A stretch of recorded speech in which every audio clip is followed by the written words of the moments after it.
раиси шаҳри Панҷакен Абдухолиқ Холиқзода дар ҷамоати деҳотӣ Чинор сафари навбатии корӣ анҷом дод.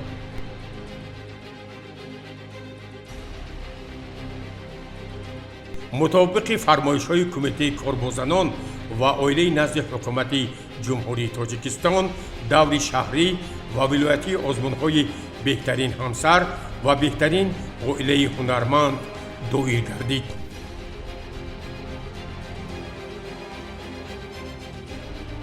аз тарафи кормандони маркази ташхиси минтақавии агентии Тоҷикстандард дар ҳамкорӣ бо дигар мақомоти ҳифзи ҳуқуқ ва назоратӣ як миқдор молу маҳсулоти ғайристандартӣ ва ба саломатии хатарнок нобуд карда шуд.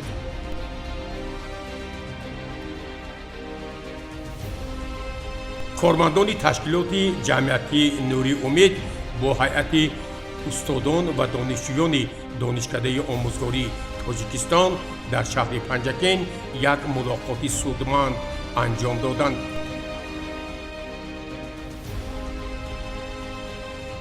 яке аз омӯзгорони шинохтаи масъаи таҳсилоти миёнаи умумии рақами 11 дар даври ҷумҳуриявии озмуни фуруғи субҳидонои китоб аст ғолиб шинохта шуд.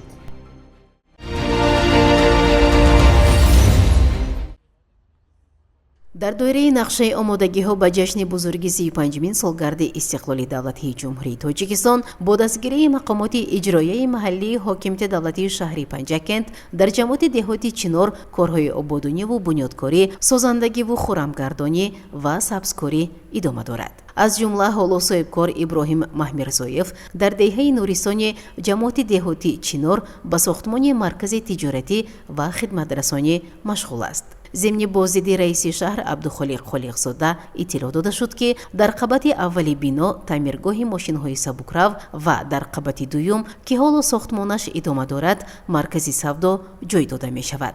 сокини дигари ин деҳа соҳибкори ватанӣ Иброҳим Маҳкамов низ дар канори шоҳроҳи Панҷакент айнӣ бинои дуошона сохтааст. дар қабати аввали ин бино устохонаи таъмири нақлиёт ҳоло фаъолият дошта, дар қабати дуюм ороиши чойхона дар арафаи анҷомёбист. бояд гуфт ки дар ин деҳа бо саҳмгузории соҳибкорон инчунин коргоҳи истеҳсоли хиштҳои бетонӣ фаъол буда, сохтмони боз як маркази хидматрасонӣ идома дорад. раиси шаҳри Панҷакент Абдухолиқ Холиқзода ба соҳибкорон ва масъулон ҷиҳати бо сифати баланд ва дар муддати муайяншуда сохта ба истифода додани ин иншоотҳо дастуру супоришҳо дод.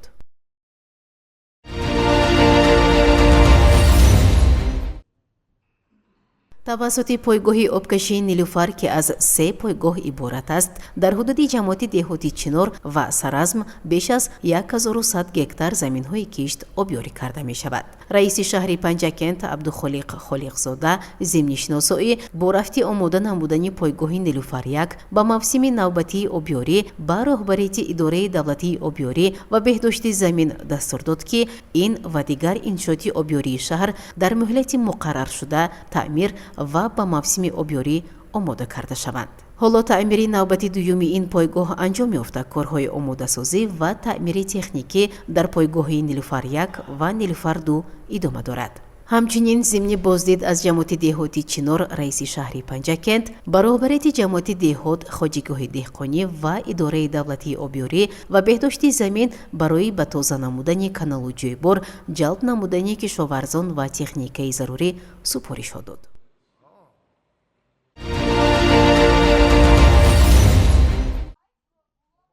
зимни сафари корӣ ба ҷамоати деҳоти Чинор раиси шаҳри Панҷакент Абдухолиқ Холиқзода аз маҳсулоти корхонаи истеҳсоли хишти ороишӣ дар деҳаи Нуристон дидан кард. ин коргоҳи хурд чанд сол муқаддам бо дастгирии мақомоти иҷроияи маҳаллии ҳокимияти давлатии шаҳри Панҷакент аз ҷониби соҳибкор Ҷурақул Ғафоров бунёд шуда барои истеҳсоли хишти пухтаи ороишӣ таҷҳизоти гуногун харидорӣ ва хумдон сохта шудааст. иттилоъ дода шуд ки бо фармоиши мизоҷон беш аз 30 000 дона хишти ороишӣ омода шуда дар ҳар навбат то 25 000 дона хишт дар хумдон пухта мешавад. зимнан бо ин хиштҳои ороишӣ даҳу биноҳо дар шаҳр ва берун аз он зебу оро дода шуданд ва дар ин коргоҳи хурд 6 нафар бо ҷойкорӣ ва маоши хуб таъмин ҳастанд.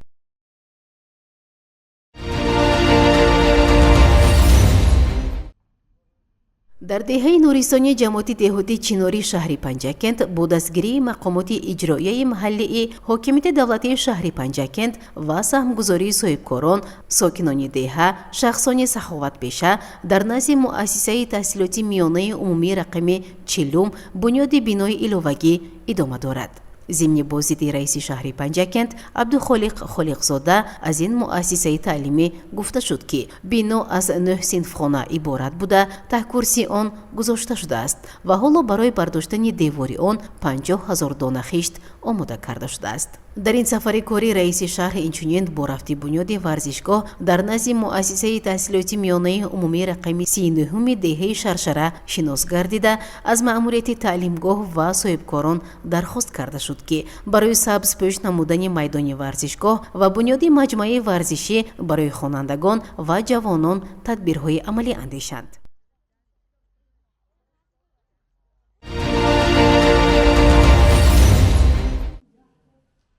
сокини деҳаи нуристони ҷамоати деҳоти чинори шаҳри панҷакент аҳмад кенҷаев ки соли равон ба синни 85 солагӣ расид беш аз 42 сол собиқаи хидмати давлатӣ дорад. ӯ солиёни зиёд дар вазифаи котиб раис ва корманди ҷамоати деҳоти чинор бенуқсон хидмат карда соҳиби обрӯю эътибори баланд гаштааст ва 16 фарзандро ба камол расонидааст ва имрӯзҳо дар иҳотаи онҳо давлати пирӣ мебинад. зимни аёдати раиси шаҳри панҷакент абдухолиқ холиқзода аз ҳолу аҳволи аҳмад кенҷаев собиқадор ҷонибдориашро аз сиёсати давлат сулҳу субот ва рушду нумӯии кишвари азизамон баён дошт. дар ин боздид ҳамчунин маъюби гурӯҳи якум сокини деҳаи чорводор илҳом зиёдуллоев низ аёдат карда шуда кӯмаку пулию молӣ расонида шуд. дар навбати худ аёдатшудагон ба ҳукумати ҷумҳурии тоҷикистон хоса сарвари давлат пешвои муаззами миллат муҳтарам эмомалӣ раҳмон, раиси вилояти суғд раҷаббой аҳмадзода ва раиси шаҳри панҷакент абдухолиқ холиқзода барои кӯмаку дастгирӣ изҳори сипос намуданд.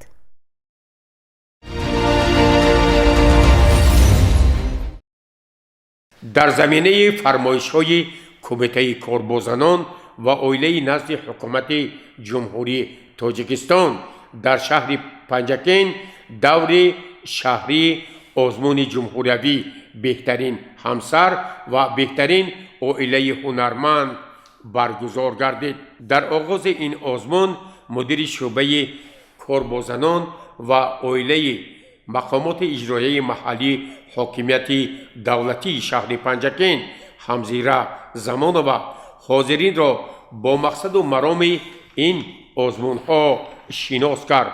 ӯ изҳор дошт ки яке аз мақсадҳои асосии ин озмун баландбардоштани маърифати оиладорӣ, меҳру муҳаббат нисбат ба ҳамсар, тарбияи насли наврас дар роҳияи ватандӯстии худшиносӣ, зебопарастиву меҳнатдӯстӣ, тарбия намудани наслҳои ҷавон ва ҳамзамон рушди ҳунармандӣ дар оилаҳо мебошад.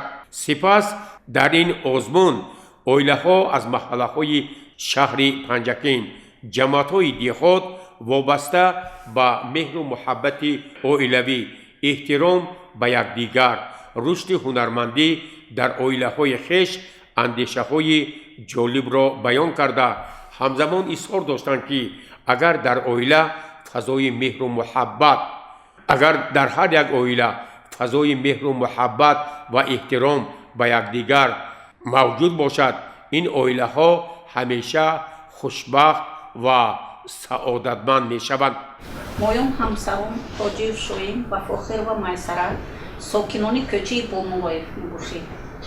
аз соли 87 то ин ҷониб якҷоя зиндагӣ дорем. зиёда аз 30 соли зиндагиомо ягон бор дар оилаи мо ҷанҷол, ягон ҳолате ки ман норозӣ бошам аз ҳамсари худам надидем. قیمت مرد نه بر سیم و زر است، قیمت مرد به قدر هنر است. البته امروز ببینید حکومت جمهوری برای دستگیری هنرمندان، هنرهای ملی خیلی هم کوشش و غیرت‌ها کرده ایستادند و از این هر یک شهروند ما، هر یک همدیار ما باید که استفاده برد. ببینید در روی دنیا اگر از کسب و هنر گردانی 50,000 نمود کسب و هنر و اختصاص‌ها در دنیای معاصر امروزی ما وجود دارد و از آنها 3,000 کسب و هنر در تاجیکستان نیز عمل می‌کند.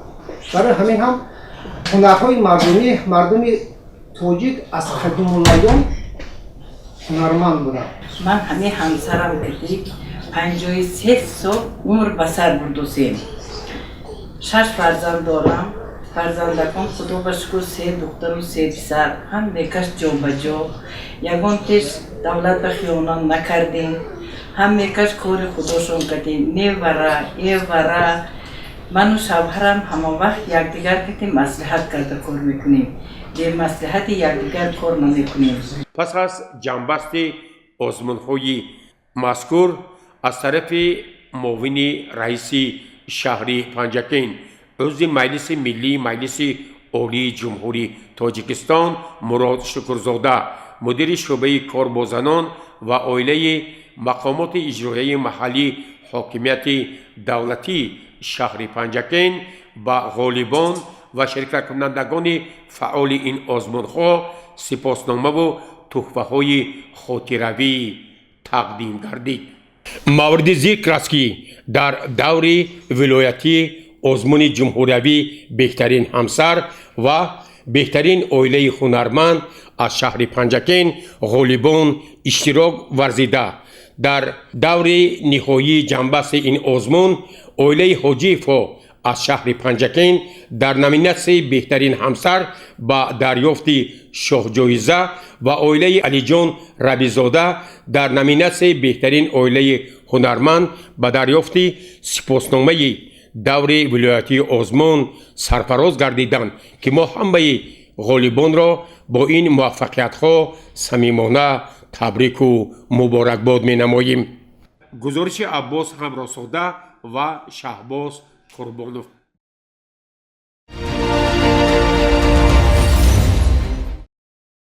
در مرکز تشخیص منطقوی اجنسی تاجیک استاندارد شهر پنجکین با شرکت سردار مرکز حبیب زاده امیدجان، یاردمچی کلان پروکرور شهر پنجکین دلشاد حمیدوف، کارمندان و متخصصان مرکز نظارت دولتی سانیتاری و اپیدمیولوژی، شعبه حفظ محیط زیست، مرکز تامین بی‌خطری عضوخواری و نمایندگان واسطه‌های اخبار عامه یک مقدار محصولات خوراکواری، نوشاکه‌های تشنه‌شکن، بازیچه‌های بچگانه مهلت استعمالشان گذشته و به سلامتی خطرناک مطابق قاعده صنعت‌های مقرر شده نابود کرده شد.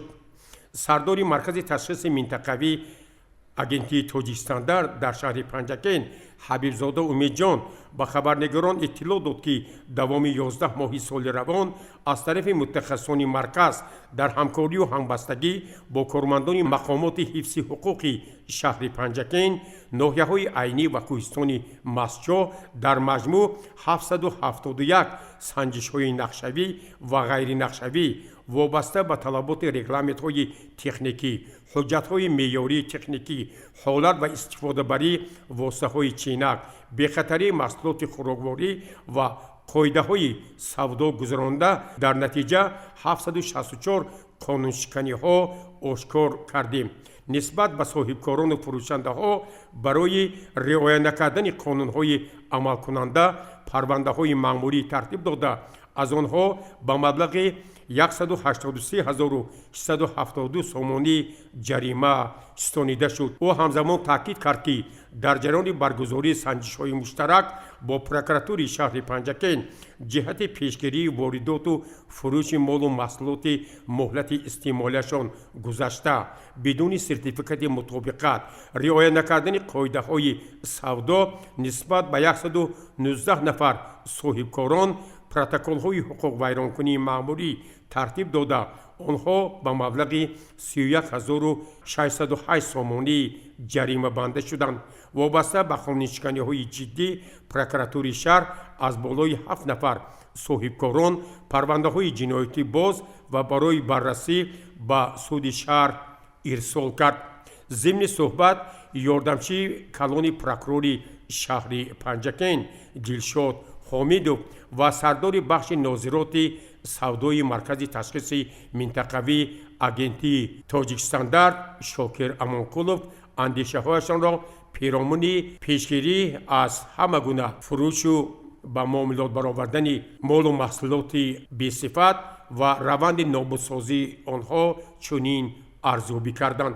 ҳангоми гузарондани санҷиши самараноки прокурорӣ вобаста ба ҳимояи ҳуқуқи истеъмолкунандагон дар якҷоягӣ бо кормандони маркази Тоҷикстандард ва дигар корхонаву ташкилотҳое ки дар асоси нақша чорабиниҳои прокуратураи шаҳри Панҷакен дар ҳудуди ҷамъияту деҳоти шаҳри Панҷакен санҷишҳои самаранок гузаронда шуда як қатор камбудиву қонуншиканиҳо ошкор карда шуд ва он маҳсулотҳои пастсифат ва маҳсулотҳое ки бе сертификати мутобиқат ба фурӯш бароварда шуда буданд имрӯз дар асоси нақша чорабиниҳои таъсис гардида яъне тасдиқ карда шуда аз тарафи гурӯҳи корӣ молу маҳсулотҳое ки муҳлати истеъмолашон гузашта ва пастсифат буда онҳоро дар якҷоягӣ дар асоси санади дахлдор дар ҷойҳои махсус гардонда шуда несту нобуд карда мешаванд. мо аз тарафи мутахассисони бахши нозироти савдои маркази ташхиси минтақавии агентии Тоҷикстандард дар шаҳри Панҷакен бо ҳамкорӣ бо прокуратураи шаҳри Панҷакен як қатор санҷишҳои нақшавӣ ғайринақшавӣ ва такрорӣ гузаронда шуда дар натиҷаи гузарондани санҷишҳо аз як қатор мағозаҳои шаҳру деҳоти Панҷакен як қатор молу маҳсулотҳои пастсифат муҳлати истеъмолшон гузашта ва ба талаботи стандартҳо ҷавобгӯ набударо ошкор намудем ки имрӯз бо ҳамкории гурӯҳи салоҳиятнок молу маҳсулоти муҳлати истеъмолаш гузашта ва ба талабот ҷавобгӯ набударо қисман ба хӯроки чорво, қисман ба коркар ва қисмашро бо тариқи гурӯҳи корӣ нобудсозӣ карда истодаем. имрӯз дар раванди санҷиш 5 нафар делаи ҷиноятӣ шудагӣ аз тарафи прокуратураи шаҳри Панҷакен 67 нафар бо моддаи 627 кодекси ҳуқуқи вайронкунии маъмурии ҷумҳурии Тоҷикистон ба ҷавобгарӣ маъмурӣ кашида шудагӣ. таври дар боло ишора шуд мутобиқи талаботи қонунгузорӣ молу маҳсулоти пастсифат ва ба саломатӣ хатарноки аз фурӯш боздошта шуда ба миқдори 653 килограмм маҳсулоти хӯрокворӣ, 840 дона қандакҳои чинӣ, 1271 литр нӯшокиҳои ташнашикан, 2988 дона бозичаҳои кӯдакона ки дар маҷмӯъ маблағи 36465 ҳазор сомониро ташкил дод, бо тартиби муқарраршуда дар ҳузури комиссияи босалоҳият нобуд карда шуд. дар бораи нобудсозии молу маҳсулоти муҳлати истеъмолияш гузашта ғайристандартӣ ва ба саломатии хатарнок тавассути шабакаи ҷумҳуриявии телевизиони Тоҷикистон, садо ва симои шаҳри Панҷакен ва дигар сомонаҳои иҷтимоӣ гузоришҳои иттилоотӣ ба нашр расиданд. гузориши Аббос Ҳамроҳзода ва Шоҳҳусайн Солиҳов.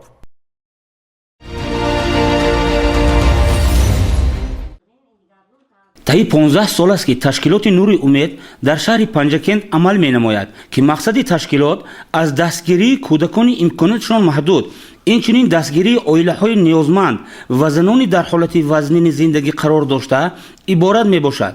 бояд қайд кард ки яке аз самтҳои фаъолияти ташкилот омӯзонидани хонагии кӯдакони имконотшон маҳдуд ба ҳисоб меравад ки ин кори хайре буда чандин кӯдаконро тарбия ва ба муассисаҳои таълимиву касбӣ гусел намудааст. робита ба ин мавзӯъ дар толори донишкадаи озоди Тоҷикистон дар шаҳри Панҷакен ҳамоише зери унвони тавонбахшӣ ва дастгирии муштараки маъюбон ва гурӯҳҳои осебпазир, рушди ҷомеаҳои шаҳрвандӣ ва пешбурди омодагиҳои фарогир ва коҳиши офатҳои табиӣ дар Тоҷикистон баргузор гардид. албатта хеле ки шумо медонед давоми чанд сол аст ки консепсияи таҳсилоти фарогир аллакай амал мекунад ва дар мактабу бохчаҳо ҳатто дар донишгоҳҳо ҳам شخصان امکانات محدود داشته، کودکان امکانات محدود داشته تحصیل کرده ایستادند. پیشتر بسیارتر تعلیم خانگی به فراگیر بودند، حاضر در مکتب‌ها تحصیل کرده ایستادند. قید کردن جایز است که از طرف تشکیلات موادهای خوراکه و برای جلب نمودن زنانی که در حالت وزنین زندگی قرار دارند پس از آموزاندن طرز دوخت لوازمات‌های خانگی و لباس‌ها تجهیزات‌ها نیز یارمندی کرده می شود.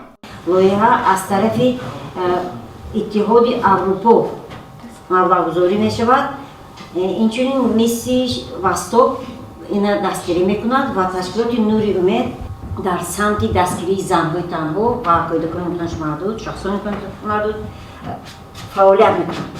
از روی لایحه ما در 30 دهه کار میکنیم. مقصد اساسی تشکیلات این دستگیری نمودن عائله‌هایی که در شرایط دشوار زندگی قرار دارند. همین سال 15 سالگی تشکیلات قید گرفته شد و ما اساساً فعالیت ما در سمت همین دستگیری کردن زنهایی که در شرایط دشوار زندگی قرار دارند اول تحقیقات میکنیم. اینچنین تشکیلات از روی لایحه‌ها و کودکان محدود 2 سال پیش ما قریب 86 دانه عراقچه‌های معیوبی به شخصانی که احتیاج داشتن دادیم. 80 دانه رو به عائله‌ها سپردیم. 6 دانه دیگرش رو ما به بیمارخانه‌ها، بیمارخانه کاردیولوژیا، دون، دیسک بالنیسا، اورولوژیا، برای که بعد از جراحی شخصان میتونن که با عراقچه رو استفاده کنند. در نزد بیمارخانه کودکانی شهر از طرف تشکیلات نور امید مرکز توانبخشی نیز فعالیت می نماید که برای طبابت و مصلحت به کودکانی امکاناتشان محدود خدمت می نماید. اگر در روند انکشافیابی کودک یگان علامت بازمانی انکشاف نقصان یا دیگر مشکلی ها پیدا شوند ما باید که به متخصصان سری وقت مراجعه نماییم. یکی از پیشگیری معیوبیت هم همین شده میتواند که ما باید که به متخصصان سری وقت کودک را نشان دهیم، از معاینه گذرانیم. برای بهتر نمودن حالات کودک از متخصصان مصلحت ها گرفتن لازم است. در سن سال خردی چقدر که توبت سری وقت گرفته شود همان قدر خطر به گرفتار شدن به معیوبیت کمتر میشود. در رفت همایش صحنه‌چه از تاثیر نیکوی خویش و تباری برای تولد کودکان ناسالم پیشکش کرده شده با سوال و جواب اشتراکچیان خاتمه یافت.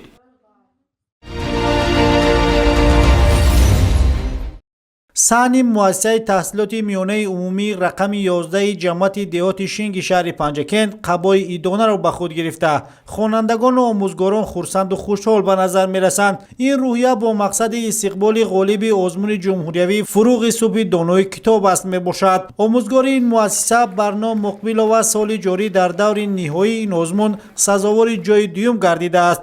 با این مقصد در سهن مکتب مذکور با اشتراک خوانندگان و آموزگاران و مهمانان چوربینی برگزار گردید.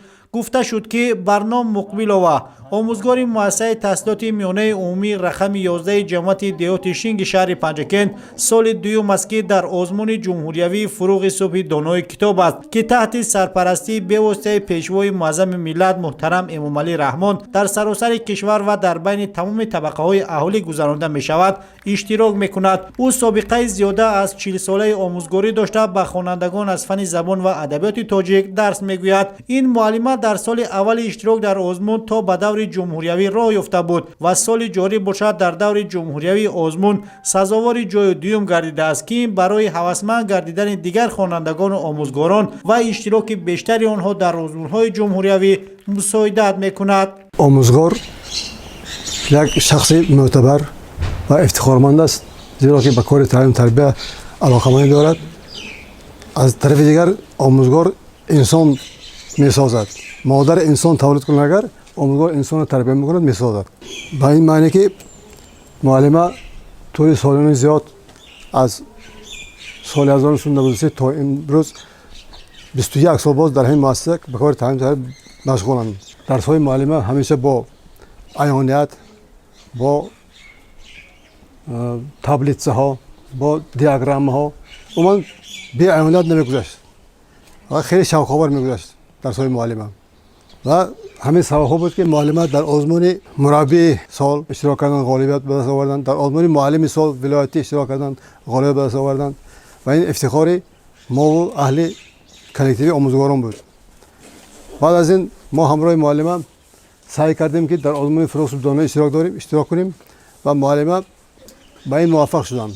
2 سال پیش هم اشتراک کردن و در سال دوم توانستن که صاحب غالبیت شوند. البته این غالبیت آموزگار را همه ما خرسندانه دستگیری میکنیم و من بعد کوشش میکنیم که در پیروی همین کس همین چیزی که امروز شاهد شدید همه خوانندگان خردترکان کفکوبی کردن. این معنی را دارد که من بعد کار معلم را آنها دوام میدن. قید گردید که سال ششم است که با ابتکار و تحت سرپرستی به واسطه پیشوای معظم ملت محترم امام علی رحمان آزمون جمهوریوی فروغ صبح دانایی کتاب است برگزار می‌گردد و در آن تمام قشرهای جامعه می‌توانند اشتراک نمایند. برنامه مقبل و یکی از آنها میباشد که از یک دهه دوردست در این آزمون با نفوذ اشتراک نموده غالبیت به دست آورده است. باید ذکر نمود که مؤسسه تحصیلات میانه عمومی رقم 11 دهه شینگ یکی از مکتب‌های دوردست شهر پنجکین به حساب رفته. در آن عین حال 313 خواننده به تحصیل فرا گرفته شدند و با آنها 33 نفر آموزگار درس میگویند که دارای معلومات عالی میباشند. در مؤسسه ما 33 نفر آموزگاران با دارای معلومات عالی به شاگردان درس میگویند. خوانندگان مؤسسه 313 نفر را تشکیل میدهند. باعث خوشنودی است و سرفرازی است که در بین آموزگاران مؤسسه یکی از آموزگاران ورزیده مقبل و برنا از فن زبان و ادبیات تاجیک درس میگویند و امروز در دوره جمهوریوی آزمون فروغ صبح دانایی در نامیناسیون ادبیات معاصر تاجیک اشتراک نموده سزاوار جای دوم را اشغال نمودند.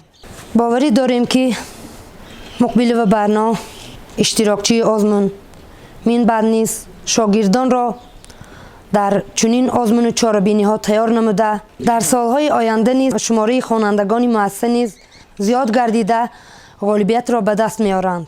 برنامه مقبل و آموزگار سابقه دار اکنون بعد به دست آوردن غالبیت در آزمون جمهوریوی فروغ صبح دانایی کتاب است نیت دارد که در سالهای من بعد شاگردان را برای اشتراک نمودن در این آزمون آماده نماید. اشتراک در دوره‌های هم شهری هم ولایتی و هم جمهوریوی برای من در زندگی یک امتحان بزرگی بود. امتحانی بود که من با واسطه آن خواستم فهمیش، دانش، ذهن و ملکه و مهارت خود را در زندگی بسنجم و حقیقتا در همین سنجش خودم و باعث هم خوشبختی و خوشنودی و افتخار است که به مقصدم رسیدم. آزمون اینجا بغیر از آنی که ما در این آزمون شرکت می‌ورزیم، این آزمون پیوندگر نسل‌ها، پیوندگر منطقه های گوناگون جمهوری تاجیکستان به یکدیگر گویا کپری می باشد که ما با واسطه آن به تمام منطقه های جمهوری تاجیکستان پیوست می شویم. بغیر از آنی که در این کتابخانه در این آزمون شرکت کردم، باز برای من یک چیزی دیگر از همه مهم بود که من خیلی دوستانی زیادی پیدا کردم. البته این تشبس بی‌نظیر به پیشوای ملت ما، اساسگزار صلح و وحدت ملی و پرزیدنت جمهوری تاجیکستان امام علی رحمان وابسته است. من کتاب میخوانم، از آن لذت میبرم، از معنویات آن برای درک زندگی خود بهره میبردارم، اما همین بهره‌مندی، همین منفعت من با تحفه های خاطرمان، با جایزه، با افتخارنامه سپاسنامه از طرف حکومت جمهوری تاجیکستان قدردانی کرده می شود و به نسل های نورس آینده تشویق و ترغیب می نمایم، القا می نمایم که آنها هم در این آزمون ها اشتراک ورزند و خودم هم از نمودم که اکنون شاگردان خود را به این آزمون راهنمایی کنم و آنها هم در دوره های گوناگون این آزمون اشتراک کرده تا به دور نهایی راه خط گیرند و در این آزمون سزاوار جایهای نمایان گردند. در آخر چاره‌بینی از جانب خوانندگان هوسکاران مؤسسه تحصیلات میانه عمومی رقم 11 برنامه فرهنگی پیشنهاد گردیده چاره‌بینی را رنگین گردانیدند. دلیر بازار، شهباز قربانزاده، شهر پنجکین، اخبار.